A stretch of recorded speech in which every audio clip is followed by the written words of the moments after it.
রাঢ় প্রাচীনতম পীঠস্থানগুলির মধ্যে অন্যতম জাগ্রত একটি স্থান হল কিটেশ্বরী মন্দির।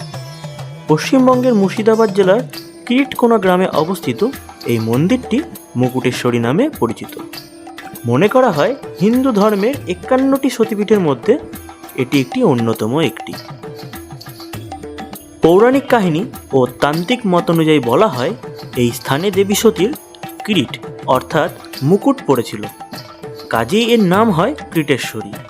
তবে লোকবিশ্বাস অনুসারে সাধারণত 51টি সতীপীঠের কথা বলা হলেও শাস্ত্রভেদে পীঠের সংখ্যা ও অবস্থান নিয়ে মতভেদ আছে। শাক্ত ধর্মে এর স্থান এক প্রাচীন মহাপীঠ হিসেবে প্রসিদ্ধ। পাঠান মুঘল আমলেও এর খ্যাতি ছিল বিশেষ লক্ষণীয়।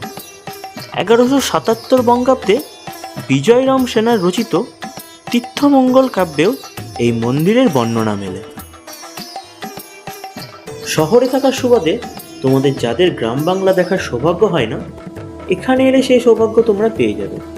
চারপাশে সবুজ ক্ষেত, নীল আকাশ, গ্রামের সেই মাটির বাড়িগুলো যেন বারবার মনে করিয়ে দেয় রবীন্দ্রনাথের লেখা গানের দুকুল, আমার সোনার বাংলা আমি তোমায় ভালোবাসি। চারপাশের এই প্রাকৃতিক সৌন্দর্য উপভোগ করতে করতেই তোমরা পৌঁছে যাবে মন্দিরের সব মিলিয়ে প্রাকৃতিক, আধ্যাত্মিক, ঐতিহাসিক সব রকম অভিজ্ঞতায় তোমরা এখানে অনুভব করতে পারবে। কিটেশ্বরী মন্দিরের চারপাশে রয়েছে শিব মন্দির। মন্দিরে প্রবেশ করলেই সেখানকার পুরোহিত থেকে তোমরা জেনে নিতে পারবে এই পীঠস্থানের কিছু কাহিনী। আমরাও এখানে মায়ের পুজো দিতে গিয়ে যে কাহিনী শোনার জন্য চলে আসি, এক ঝলক তোমাদেরও দেখায়। এই শিলা দেখতে হচ্ছে সতীর খণ্ড। কিরিট কথার অর্থ ভীষণভাবে বিকৃত হয়ে গেছে।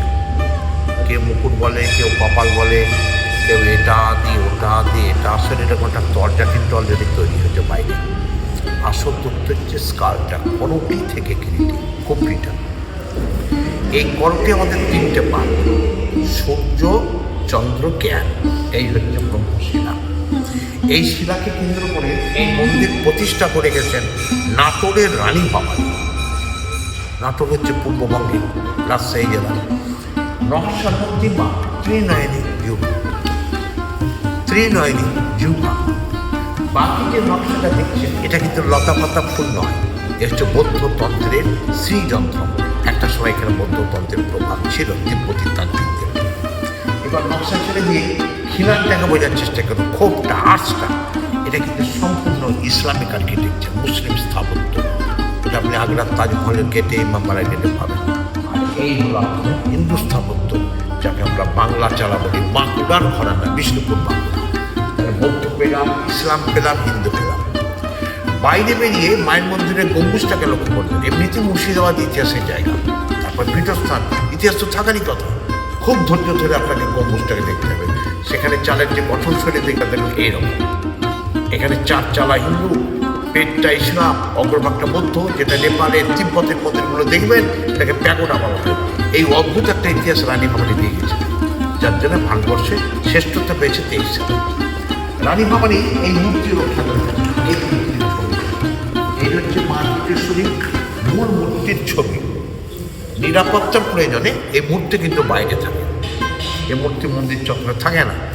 পৌষ মাসের 4টে মঙ্গলবার দুপুর 2টো থেকে সন্ধ্যে পর্যন্ত যদি কোনোদিন আসতে পারেন, তাহলে এই মূর্তি আপনাদের দর্শন হয়ে যাবে শিলার উপরে রাত বেশে। এই মূর্তির গুরুত্ব কি, কেন রানী ভবানী মূর্তি নিরাপত্তার ব্যবস্থার মধ্যে রেখে গেলেন, কেন?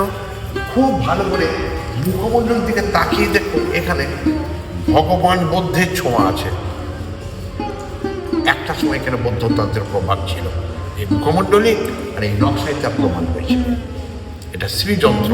এই নকশা আপনারা তারাপীঠে পাবেন, নলানীর পাবেন, বেশ কিছু জায়গায় এই নকশাটা পাবেন, যেখানে যেখানে বৌদ্ধের তন্ত্রের প্রভাব ছিল। তাহলে এখানেও বৌদ্ধ, ওখানেও বৌদ্ধ, তাহলে একটা সময় বৌদ্ধতন্ত্রের প্রভাব ছিল। এটাও মা।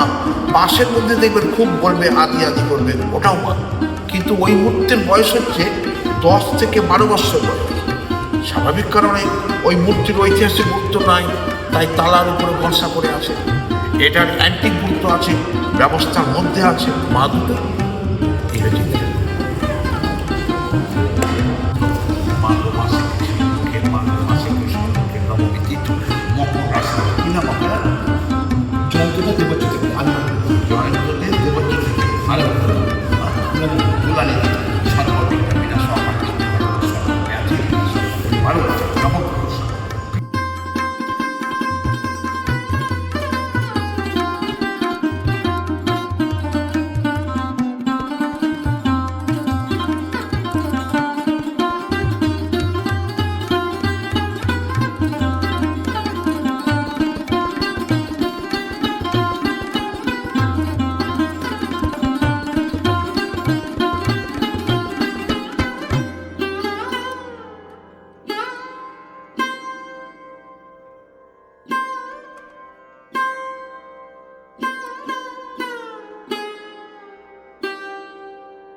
মন্দিরের কাহিনী শুনে পুজো শেষ করে আমরা চলে যাই গুপ্ত মন্দিরে। এখানেও মায়ের পুজোর ব্যবস্থা আছে। শোনা যায় নাটোরের রাজা রামকৃষ্ণ বড়নগর থেকে এসে এখানে সাধনা করতেন। কথিত আছে মুর্শিদাবাদের নবাব মির্জাফর আলী খান কুষ্ঠরোগে আক্রান্ত হলে তার হিন্দু দেওয়ানদের পরামর্শে অনিচ্ছা সত্ত্বেও কীটেশ্বরী দেবীর চরণামৃত পান করার ইচ্ছা প্রকাশ করেন। বর্তমান সময় দাঁড়িয়ে আমরা নিজেদের মানুষত্ব বলে মন্দির মসজিদ নিয়ে ধর্মকে আশ্রয় করে নিজেদের মধ্যে বিবাদ করি। সেখানে বাংলার বুকে দাঁড়িয়ে থাকা এই কীটেশ্বরী মন্দির প্রমাণ দেয় জাতিভেদ ঊর্ধ্বে থাকা মানুষের ঐক্যবদ্ধ সমৃদ্ধি ও ভালোবাসা। হিন্দু মুসলিম ও বৌদ্ধ মতের অসাধারণ মিলনে তৈরি এই মন্দির সত্যিই নজর কাড়ার মতো। মন্দির প্রাঙ্গণের এমন অভিনব মেলবন্ধন দেখে একটা কথা না বললেই চলে না। সবার ওপরে মানুষ সত্য, তাহার ওপরে নাই। সত্যই হয়তো তা না হলে জাতি ধর্ম নির্বিশেষেও এমন নিদর্শনগুলি হয়তো আজও আর চোখে পড়ত না। মন্দির দর্শন করে সেখানকার ভোগের আয়োজন দেখে আমরা গেলাম এই মন্দিরের পিছনে থাকা প্রাকৃতিক পরিবেশের স্বাদ নিতে। চারিদিকে নানান ক্ষেত, তার মাঝে চোখে পড়ে গেল টমেটোর ক্ষেত।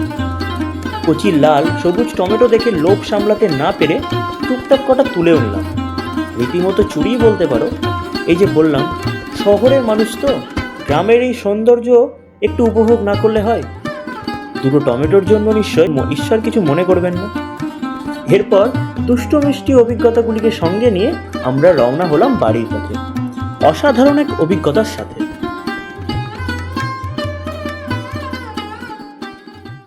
দেখা না দিলে